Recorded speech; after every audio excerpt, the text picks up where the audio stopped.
মিস্ত্রি যখন বাড়িওয়ালার ইঞ্জিনিয়ার তখন কাজে 12টা বাজবে, এটাই স্বাভাবিক। সম্মানিত বিয়াস, আসসালামু আলাইকুম।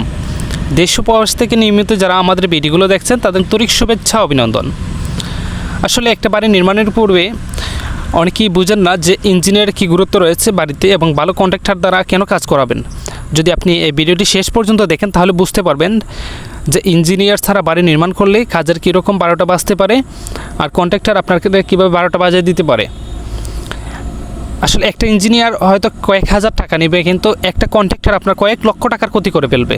এটা আপনি বুঝতে পারবেন না কীভাবে যে আপনার ক্ষতি করবে। দেখেন এখানে আপনার একটা কলাম থেকে আরেকটা কলাম মিডিলে আছে 5 ফিট আর দুই সাইডে আছে 9.5 ফিট করে।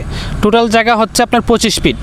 25 ফিটের মধ্যে ওনারা 4টা কলাম ইউজ করছে, এখানে 3টা কলাম হইলেই এনাফ। একতলা একটা বেস থেকে শুরু করে একতলার ছাদ পর্যন্ত 3তলা ফাউন্ডেশন দিয়ে একটা কলামে যদি আপনি সল্টের ছাড়া আর এই ফাইলিং ছাড়া আপনার খরচ আছে মিনিমাম 30,000 টাকা। যদি এখানে 6টা কলম ইউজ করে থাকে তাহলে প্রায় 2 লক্ষ টাকার মতন বেশি আসছে। আর যদি এখন 3তলা হয় তাহলে আরও 10,000 টাকা তো করে ধরেন, একটা কলামে মিনিমাম 50,000 টাকা। 10,000 করে হয় না, বেশি লাগে আরও। আমি আপনার সাধারণ বোঝানোর জন্য বলছি, তো মিনিমাম 50,000 টাকা আপনার চৌকের সামনে এখানে প্রায় 3 লক্ষ টাকার লোকসান হয়েছে মাজনের, একমাত্র ইঞ্জিনিয়ার ছাড়া, ড্রয়িং ডিজাইন ছাড়া আপনার বাড়ি নির্মাণের কারণে এবং অদক্ষ কন্ট্রাক্টর দ্বারা বাড়ি নির্মাণ করার ফলে ওনার মিনিমাম 3 লক্ষ টাকা চৌকের সামনেই দেখতে পাচ্ছেন 3 লক্ষ টাকা বেশি খরচ হয়ে গেছে। তাছাড়া এখানে আরও যে কাজগুলো করা হয়েছে কাজের কিন্তু একদম 12টা বাজিয়ে দিছে। কাজের কোয়ালিটি বলতে এগুলো আপনি যদি 100-র মাঝে 20% কাজের কোয়ালিটি পাইবেন আর বাকি 80% বাদ দিয়ে দিতে হবে। এখানে একটি রাউন্ড সিঁড়ি করা হয়েছে, দেখেন রাউন্ড সিঁড়িটি এটা মানে রাউন্ড সিঁড়ির মধ্যে পড়ে না, কিন্তু লেভেল ঠিক হয় নাই, রাইজার কোনো কিছুরই সঠিক মাপে করা হয় নাই। দেখেন এখানে কিন্তু আছে এক পাশে 5 ইঞ্চি, আবার উপরের দিকে আমরা গেলে পাবো এক পাশে 10 ইঞ্চি, আরেক পাশে 11 ইঞ্চি, আর নিচের দিকে কিন্তু আছে একদিকে 6 ইঞ্চি আরেকদিকে 10 ইঞ্চি 11 ইঞ্চি এরকম। দেখেন উপরের ধাপগুলো কিন্তু অনেক বড়। তাছাড়া এখানে যে একটি গাঁথনি করা হয়েছে, আমি গাঁথনিটা আপনাদের দেখানোর চেষ্টা করতেছি। এদিকে গাঁথনি করা হয়েছে কলাম প্লাস, কিন্তু বিমটি দেওয়া হয়েছে অপোজিট পাশে কলাম প্লাস। মানে বিমটা হচ্ছে আপনার 10 ইঞ্চি আর কলামটা হচ্ছে 12 ইঞ্চি, কিন্তু গাঁথনি করছে ওনারা এই প্লাসে। যে প্লাসে গাঁথনি করছে এর অপোজিট পাশে হচ্ছে গিয়া বিম প্লাস কলামের, তাহলে অবশ্যই গাঁথনিটা 2 ইঞ্চি আউটে চলে আসবে। 2 ইঞ্চি আউটে যদি চলে আসে ওই ক্ষেত্রে উপরে যে আপনার গাঁথনি করবে ওই গাঁথনিটা কিন্তু বিম থেকে 2 ইঞ্চি আউটে গাঁথনি করতে হবে, তাহলে গাঁথনিটা দুর্বল হয়ে যাবে। আর এটা চাইলে কিন্তু ফার্স্ট টাইমই বিমটা এই পাশে নিয়ে আসতে পারতো, তাহলে কাজটাও সুন্দর হইতো আর অ্যাকুরেট কাজগুলো হইতো। আর এখানে দেখেন বিম হচ্ছে 10 ইঞ্চি কিন্তু ওই কলাম হচ্ছে 12 ইঞ্চি। এখানে যে কর্নারটা উঠবে কলামের এটা কিন্তু ওনারা তোলেন নাই। তাছাড়া আপনি যদি ধৈর্য সহকারে ভিডিওটি শেষ পর্যন্ত দেখেন তাহলে বুঝতে পারবেন A to Z এখানে কী পরিমাণে ভুল করা হয়েছে। আসলে ভুলের কোনো শেষ নাই। দেখেন এখানে যে সিঁড়ির কাজটা করা হয়েছে, মানে রাউন্ড তো এটা কোনোভাবেই রাউন্ড হয় নাই, এবং এই পাশে সিঁড়িটি বিমের সাথে লাগার কথা ছিল, অনেক দূরে চলে গেছে। আর এখানে দেখেন কলামটা কই আছে এবং বিমটা কই আছে, নিচের কলামটা কোথায় আছে এবং উপরের কলামটা কোথায় আছে।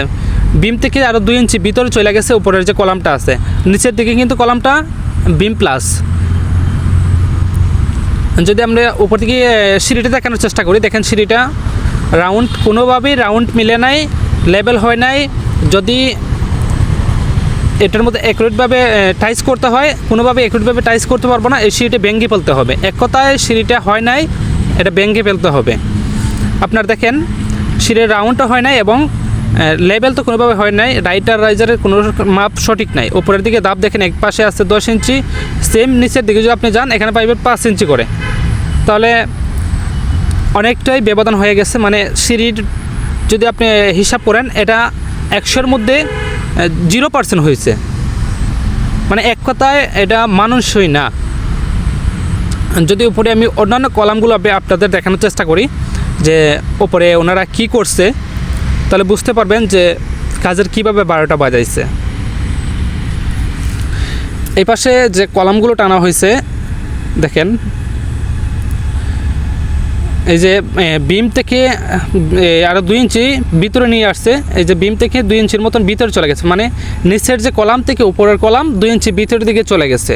এবং যদি নিচের গাঁথনি করা হয় কলাম প্লাস, উপরে করা হয় কলাম প্লাস, তাহলে এখানে 2 ইঞ্চি একটা বিট দেখা যাবে।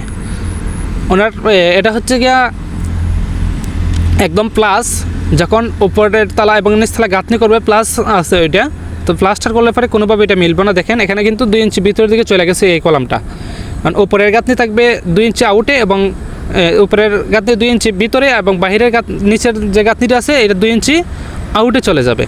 তাহলে যদি প্লাস্টার করে মিলাই তো সাইডে কোনোভাবে মিলানো সম্ভব না। এটা মিলাইতে গেলে হয়তো কলামের উপরে আবার মশলা দিবে অথবা গাঁথনির মধ্যে আবার মশলা দিবে, দিয়ে থেকে ওটা মিলাইতে চাইবো, কিন্তু এটা তো অ্যাকুরেট কোনো কাজ হইল না।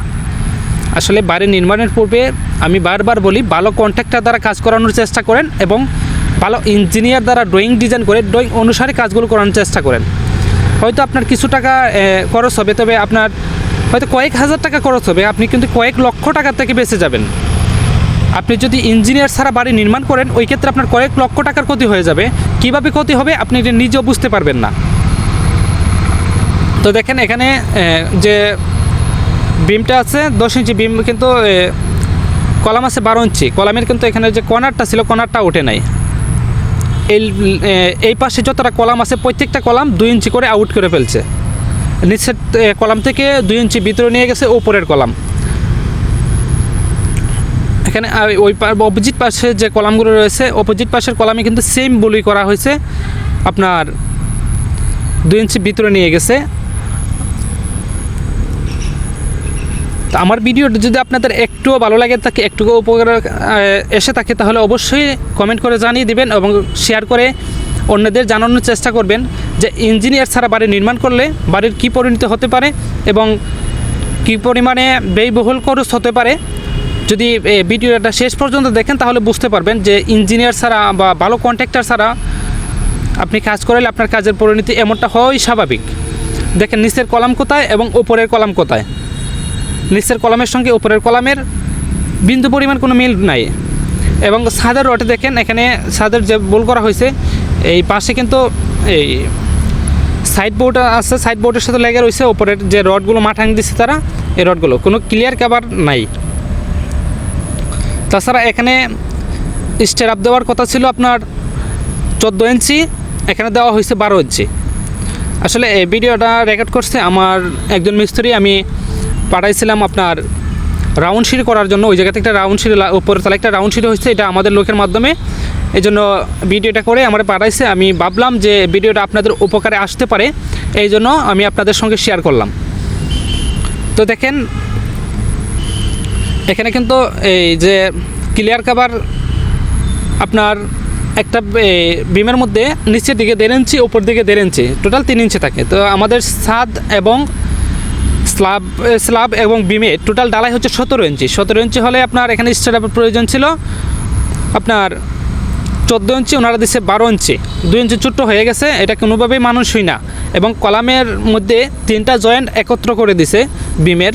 আসলে এতগুলো জয়েন্ট এক জায়গায় দেওয়া কোনোভাবেই পসিবল না।